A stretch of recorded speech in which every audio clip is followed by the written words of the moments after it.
થોડો સમય વીતતો જાય છે, પણ બે થી ત્રણ મિત્રો જે આ કેસમાં મારા મુદ્દેગાર હતા, કેસમાં હરખા આરોપી હોય એને મુદ્દેગાર કહે કે આ બધા ભેગા છે મુદ્દેગાર.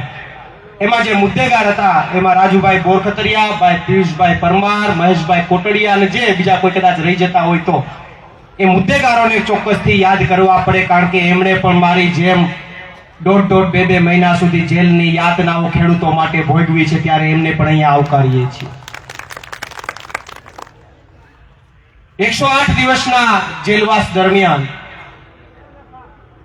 આપ સૌ મિત્રોએ, કેશોદની જનતાએ, સમગ્ર ગુજરાતના ખેડૂતોએ, અહીંયા આજુબાજુમાંથી આવેલા તમામ લોકોએ, આપ સૌએ જે અમને સપોર્ટ આપ્યો, મારા પરિવારને સપોર્ટ આપ્યો, એક હૂંફ આપી, આપ સૌએ દિવાળીની અંદર દીપ પ્રગટાવીને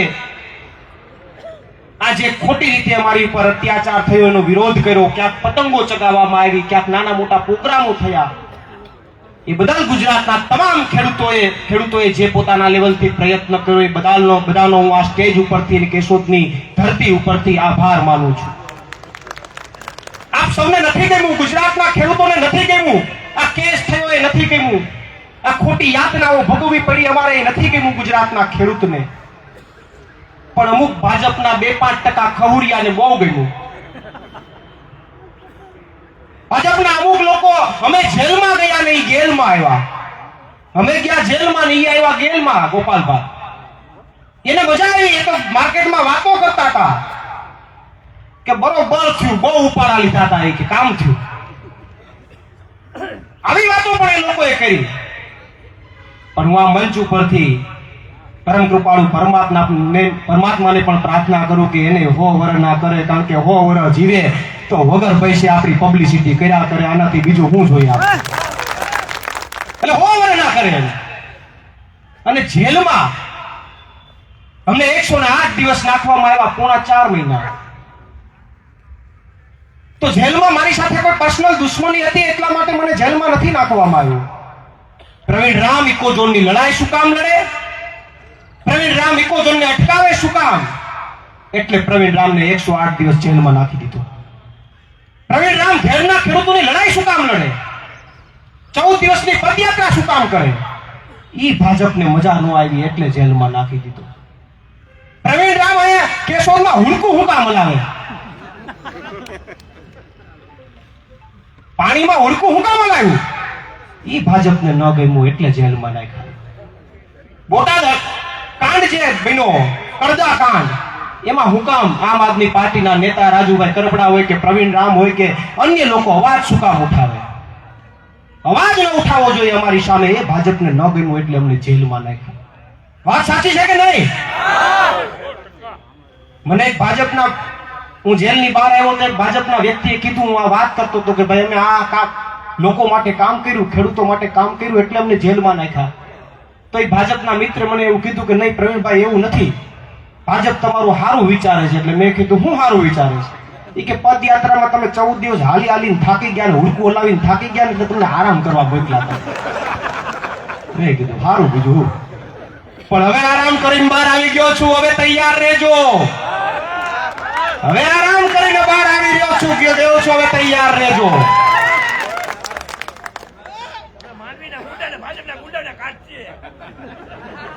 બોટાદની ઘટનાની સાહેબ વાત કરું. બોટાદ હળદર ગામમાં જયારે ગયો એના આગલા દિવસે હું કયા કેશોદમાંથી લાઈવ થયો તો, ખાડા પૂરતો હતો. અને અહીંયાથી અમે ગયા બોટાદની અંદર. જે દિવસે આ ઘટના બની એ દિવસે અમે ત્યાં, હું તમને આખી વિસ્તૃત વાત કરું, ચર્ચા કરું તો ખબર પડે, કારણ કે અમે ગયા પછી ક્યાંક પ્લસ માઇનસ ઘણી ચર્ચાઓ ચાલી. બોટાદ જે દિવસે અમે ત્યાં પહોંચ્યા, ત્યાંના ખેડૂતો જયારે ઉપસ્થિત થયા, હળદર મુકામે જે હજારોની સંખ્યામાં ખેડૂતો ઉપસ્થિત થયા, એમાં અમારા ઘણા બધા મીડિયા મિત્રો પણ ત્યાંના સાક્ષી છે. ખેડૂતો ઉપસ્થિત થયા, ખેડૂતોનો 1% પણ વાંક નતો. ખેડૂતોનો માત્ર ને માત્ર કોઈ વાંક હોય તો એટલો જ હતો કે સભામાં આવે અને હળદરમાં કરદા મુદ્દે હું ચર્ચા થાય છે એના માટે સભા સાંભળવા આવે. હું શું બોલું છું, રાજુભાઈ શું બોલે, અન્ય લોકો શું બોલે, એ માત્ર સાંભળવા માટે ત્યાં ખેડૂતો આવ્યા હતા. કોઈ પણ ખેડૂતે ઉશ્કેરાટ નથી કર્યો. ખૂબ શાંતિથી સભા ચાલતી હતી. મેં મારી વાત પૂરી કરી, રાજુભાઈએ વાત પૂરી કરી, બીજા ત્રીજા લોકોએ વાત પૂરી કરી.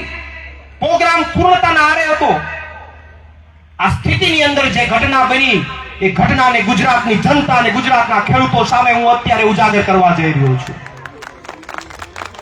ખૂબ શાંતિપૂર્વક સભા ચાલતી હતી. કોઈ હાઈવે ઉપર સભા ચાલતી નથી કે લો એન્ડ ઓર્ડરનો તાત્કાલિક ભંગ થાય, તાત્કાલિક એક્શન લેવા પડે.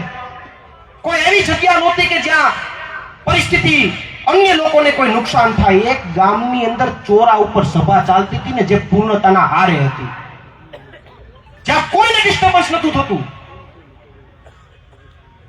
આવા સમયે પોલીસ ત્યાં આવે છે. પોલીસ આવે એનાથી મને વાંધો નથી. લો એન્ડ ઓર્ડર એને ફોલો કરવો પડે, પણ લો એન્ડ ઓર્ડર ફોલો નતા કરતા, ઉપરના આદેશો ફોલો કરતા હતા, એનો મને વાંધો છે. પોલીસ આવે છે. પોલીસ આવે છે એટલે ત્યાંના ખેડૂતો પોલીસને જોઈને ક્યાંક ને ક્યાંક ગભરાઈ જાય છે, ક્યાંક આક્રોશમાં આવી જાય છે. શું કામ? કારણ કે 3 દિવસથી પોલીસ અને ખેડૂતો વચ્ચે ઘર્ષણ ચાલતું હતું ને આગલા દિવસે પોલીસે ખેડૂતો ઉપર લાઠીચાર્જ કર્યો, કોકને માર્યા, એવા વિડીયો વહેતા થયા હતા. તો પોલીસ જ્યારે એન્ટ્રી લે છે ત્યારે ખેડૂતો જે છે ઊભા થઈ જાય છે. ત્યારે મારી સ્પીચ એ સમયની અંદર ચાલતી હતી. હું ખેડૂતોને બેસાડું છું, શાંતિની અપીલ કરું છું કે આપણે ઊભું નથી થવાનું. પોલીસ પાછી રિટર્ન થઈ જાય છે, જતી રહી છે. સમજવાની વાત આ છે કે પાછી 5 મિનિટ પછી પોલીસ ફરી આવે છે, ફરી લોકો ઊભા થાય છે, અમે ફરી બેસાડીએ છીએ. પોલીસ ફરી જતી રહી છે.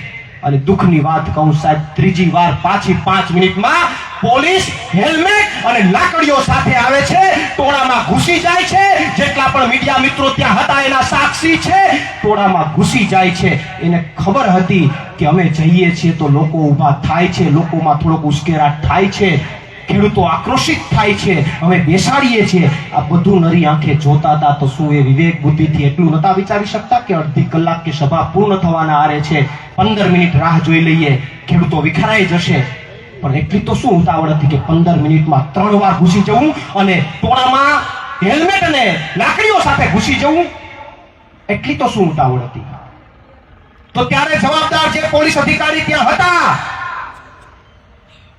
એમની વિવેક બુદ્ધિ ક્યાં ગઈ?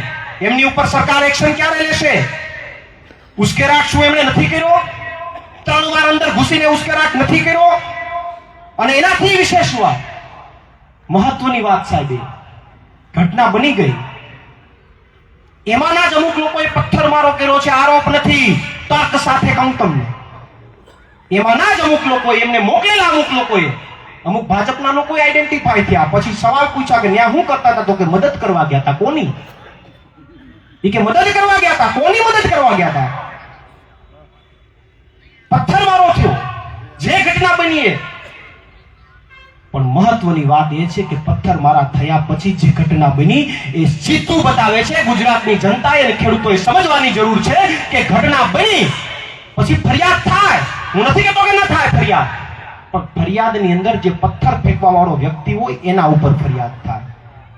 પણ જે ફરિયાદ થઈ, જે એફઆઈઆર ફાટી, એફઆઈઆર 85 લોકો ઉપર ફાળવવામાં આવી, એ 85 માંથી એક પણ વ્યક્તિ, સિંગલ 1%, એક પણ વ્યક્તિ પથ્થર ફેંકતો નહોતો.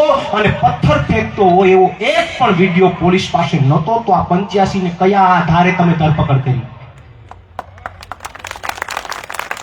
85 લોકોમાંથી સિંગલ 1% પથ્થર ફેંકવામાં નહોતો ને એનો વિડીયો પોલીસ પાસે નહોતો. તો કયા આધાર ઉપર ધરપકડ, ફરિયાદ? અને એનાથી દુઃખની વાત એ છે કે સાહેબ, વિડીયો તમે બધાએ જોયા છે, પોલીસ પાસે પણ વિડીયો છે, મીડિયાને પણ ખબર છે.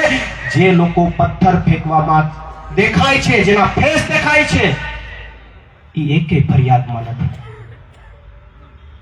જે પથ્થર ફેંકતા દેખાય છે એમાંથી એક પણ વ્યક્તિ ઉપર ફરિયાદ નથી. આવું બની શકે? આવું બને ખરું? ના બને. પણ છતાં બન્યું. શું કામ? કારણ કે આખું ભાજપ દ્વારા ષડયંત્ર ગોઠવાયેલું હતું. અને જ્યારે પોલીસ સ્ટેશનમાં ખેડૂતોને લઈ જવામાં આવ્યા ત્યારે દુઃખની વાત એ છે કે કોઈને એમ પૂછવામાં નતું આવતું કે તું પથ્થર ફેંકવામાં હતો કે નહીં, એટલું નતું પૂછવામાં આવતું. પૂછવામાં એટલું જ આવતું હતું કે પાર્ટીમાં તારો કયો હોદ્દો છે, તું કયા જિલ્લામાંથી આવ્યો છે. એના આધારે તો ધરપકડ થતી હતી, એના આધારે તો અટક થતી હતી. અરે ત્યાંના કોઈ પોલીસ અધિકારીએ એવું કીધું છે, સમય આપીએ હું જવાબ આપીશ. ત્યાંના કોઈ પોલીસ અધિકારીએ, ત્યારે અમે ત્યાં હાજર નહોતા પણ મને પાછળથી વાત મળી, ત્યાંના કોઈ પોલીસ અધિકારીએ તો એવું કીધું છે કે તમારા કરતા તો, આ ખેડૂતોને એવું કીધું કે તમારા કરતા તો દારૂ વેચવા વાળા હારા, કે એના પરિવારનું તો ધ્યાન રાખે. આવા શબ્દો ત્યાંના પોલીસ અધિકારીએ ઉચ્ચાર્યા છે. એ પોલીસ અધિકારીએ પછી મને એમ લાઈટ થઈ કે એની વાતે હાડી સાચી હતી. હું કામ ખબર? દારૂ વેચવા વાળા હપ્તો આપે, એના કમાવ દીકરા છે, ખેડૂતો તો હું આપે. એટલે કીધું એને. સમય આપીએ જવાબ આપીશું કે કેટલા સારા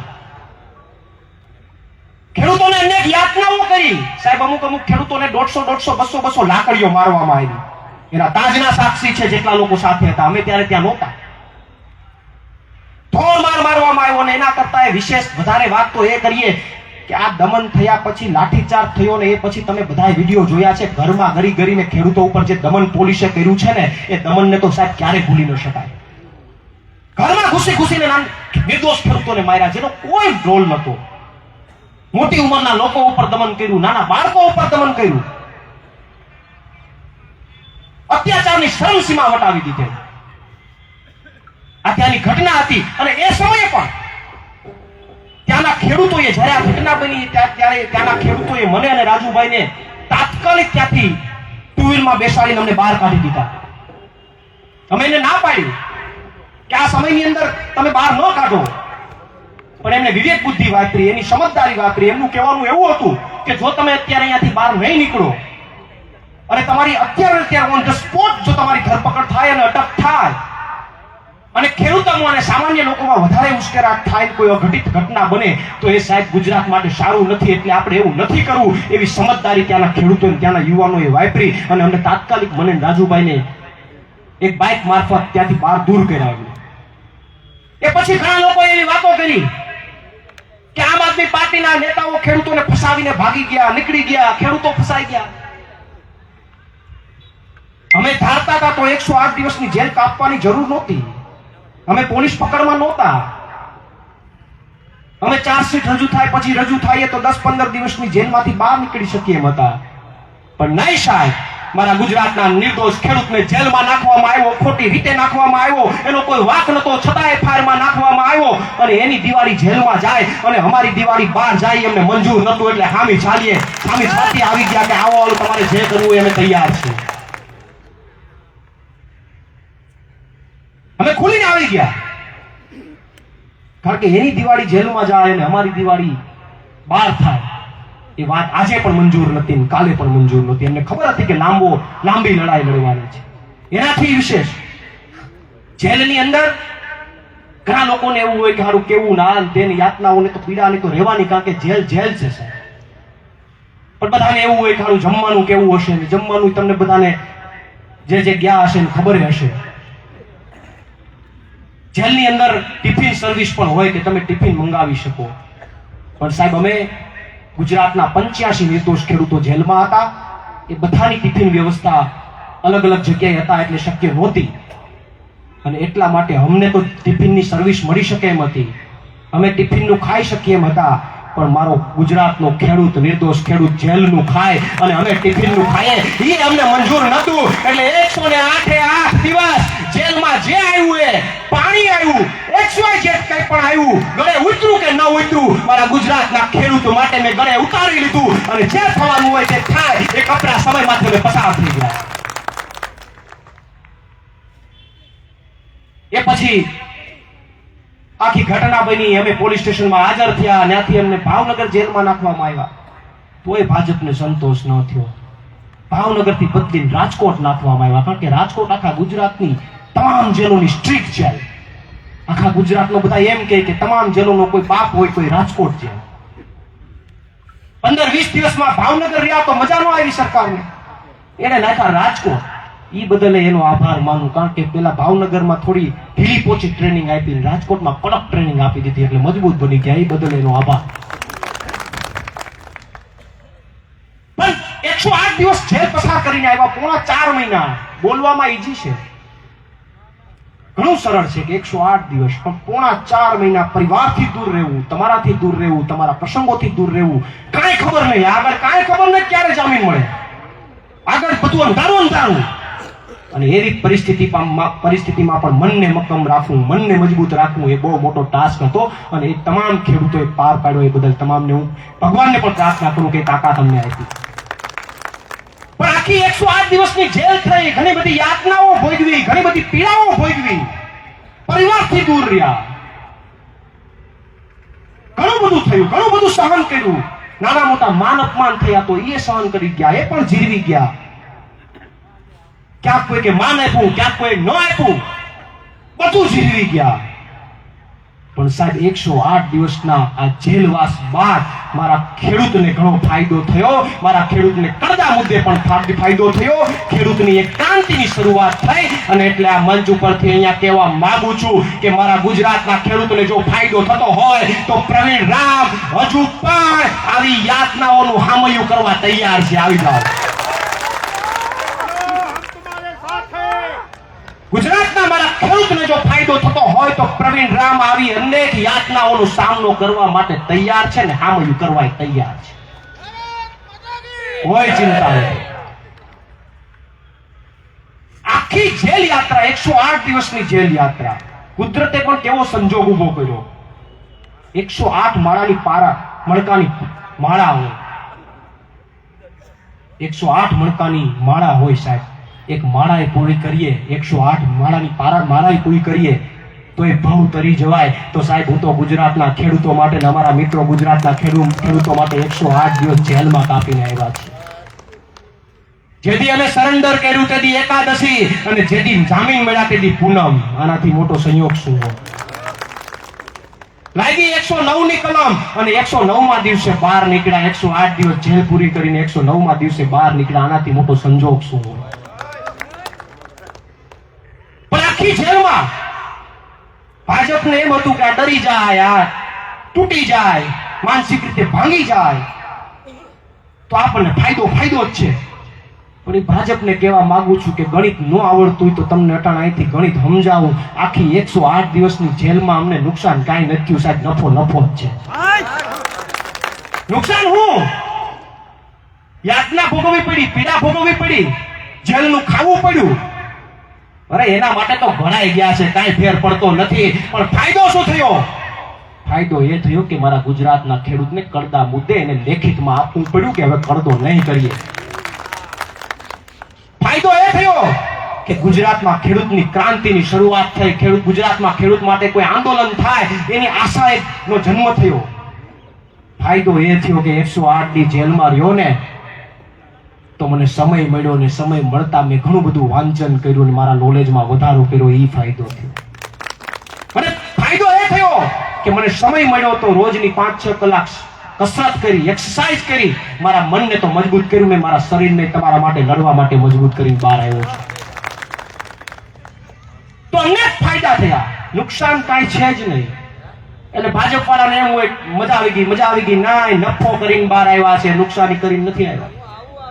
નફા સાથે બહાર આવ્યા છે. એટલે કોઈ ચિંતા કરતા નહીં. અને અહીંયાથી જવાબ આપવા માંગુ કે તમને એમ હતું કે ડરી જાહે, તૂટી જશે, તો અહીંથી જવાબ આપવા માંગુ કે અંદરથી તૂટીને નહીં, તૈયાર થઈને બહાર આવ્યો છું. અંદરથી નમાલો બનીને નહીં, નીડર બનીને બહાર આવ્યો છું. અંદરથી માય કાંગલો બનીને નહીં સાહેબ, મજબૂત બનીને બહાર આવ્યો છું. અંદરથી પિક્કર બનીને નહીં, બહાદુર બનીને બહાર આવ્યો છું સાહેબ. અંદરથી કઈ ગુમાવીને નહીં, અંદરથી કઈ ગુમાવીને નહીં, પણ મારા ગુજરાતના ખેડૂતને કઈક આપીને બહાર આવ્યો. અંદરથી હારીને નહીં, પણ મારા ગુજરાતના ખેડૂતને જીતાડીને બહાર આવ્યો. અને સત્તાના ડરથી ઘરે બેસી જવા માટે નહીં, સત્તાના ડરથી ઘરે બેસી જવા માટે નહીં, મારા ગુજરાતના ખેડૂતોની લડાઈ લડવા બહાર આવ્યો. માર્કેટમાંથી ગુમ થઈ જવા માટે નહીં, ગર્જના કરવા માટે બહાર આવ્યો છું. માર્કેટમાંથી ગુમ થઈ જવા માટે નહીં, ગર્જના કરવા માટે બહાર આવ્યો છું સાહેબ. અને શરણાગતિ સ્વીકારી નહીં શાયર બનીને તમારી સામે બહાર શરણાગતિ સ્વીકારીને નહીં કવિ બનીને બહાર આ બધું ભાજપ વાળા શીખવાડી દીધું આજનો સમય મળ્યો ને મજબૂત બનાવ્યો હું તો એ બધાને એમ કહું કે 100 વર્ષ ના થાય ગોપાલભાઈ કારણ કે એટલા વર્ષ દિવસની જેલ એ જેલના કારણે ઘણું બધું શીખા મજબૂત થયા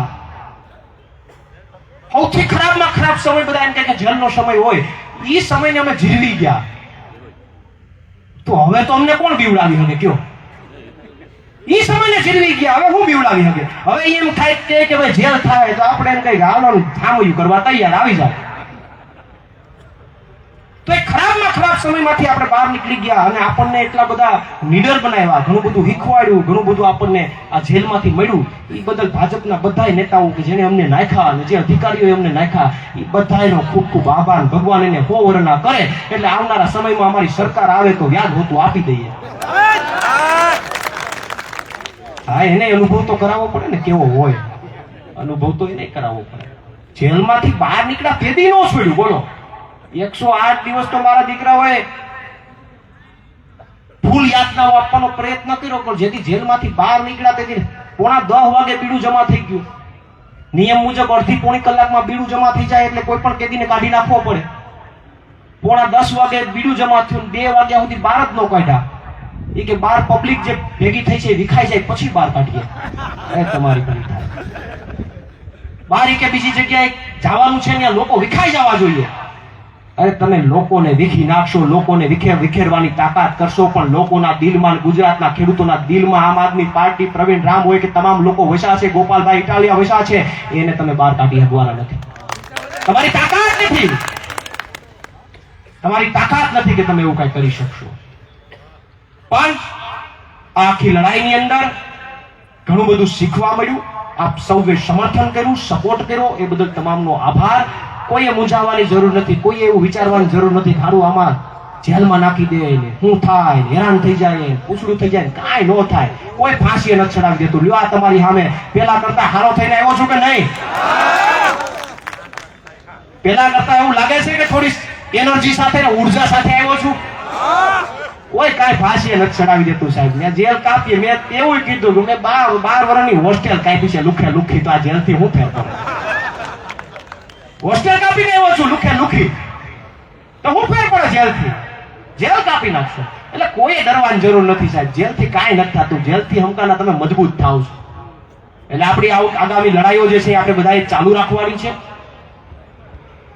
અહીંયા આવ્યો છું તો એટલી વાત નહીં પણ આપને જાહેરાત કરી દઉં કે જે આપણી ભૂતકાળમાં લડાઈઓ ચાલુ હતી એ લડાઈ આવનારા દિવસોમાં ફરી ચાલુ થશે ખેડની લડાઈ હોય એની અંદર પણ આગામી દિવસોની અંદર પ્લાનિંગ સાથે કામ કરીશું ખેડમાં અમારે મહેશભાઈ કોટડિયા પણ જે કેમિકલ વાળું પાણી આવવાનું છે એ મુદ્દે લડાઈ લડવાના છે 10 તારીખથી ખેડની લડાઈ ચાલુ થશે નગરપાલિકા કેશોદ નગરપાલિકાની લડાઈઓ પણ ચાલુ થશે કારણ કે કેશોદ નગરપાલિકા બહુ આખા ગુજરાતમાં બહુ મજાની નગરપાલિકા છે આ નગરપાલિકાની અંદર એક એવોર્ડ આપવાની જરૂર છે આ નગરપાલિકાને જેથી સરકાર બનશે તેથી આપશું જ આ નગરપાલિકાની અંદર એવું છે કે એક જ કોન્ટ્રાક્ટરને મોટા ભાગનું કામ એને જ આપવામાં આવે છે અને લગભગ 9.5% ઓનમાં આપવામાં આવે છે સારું ઈ એજન્સી પણ મને એમ લાગે કે બહુ મજબૂત હોય છે બહુ સારું કામ કરતી હોય છે એટલે કોઈનો વારો જ નથી આવતો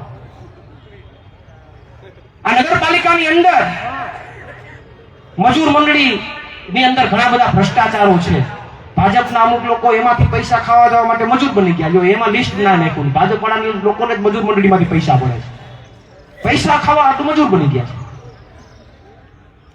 ગટર યોજનામાં ફેઝ 2 માં તો એટલો બધો ભ્રષ્ટાચાર છે કે આખા કેશોદની જનતાની પેઢીઓ તરી જાય એમ છે એટલો બધો ભ્રષ્ટાચાર છે એસઆરની કામગીરીમાં મને માહિતી મળી કે કોઈ ભાજપના કોન્ટ્રાક્ટરની મિલ ઉપર આખી યાદી તૈયાર થઈ કોને કાઢવાનું કોને રહેવા દેવા ડિવાઈડર ની અંદર આપણે બધા જોઈએ છીએ પેલા ડિવાઈડર બનાવે પછી રોડ બનાવે પછી ગટર બનાવે વારે ભાજપ વાહ એટલે નગરપાલિકાની અંદર કેટલા બધા પ્રશ્નો છે હુડકું વાળું તો આપણે બધા જોયું છે એ બધા પ્રશ્નો માટે પણ આગામી દિવસોમાં લડાઈઓ લડાશે ખેડૂતો માટે, ગુજરાતના ખેડૂતો માટે પણ લડાઈઓ લડાશે અને આવનારા દિવસોમાં આપણી આ લડાઈ વધારે મજબૂત થશે. અને ગુજરાતના ખેડૂતોને પણ વિનંતી કરું છું કે આગામી દિવસોમાં એક ક્રાંતિની શરૂઆત કરવાની છે. અને ક્રાંતિ એટલે માત્ર લડાઈઓ નહીં, ક્રાંતિ એટલે કે અન્યાયને સિંહાસન ઉપરથી ઉતારીને ન્યાયને સિંહાસન ઉપર બેસાડી દેવો એને ક્રાંતિ કહેવાય. અને ક્રાંતિની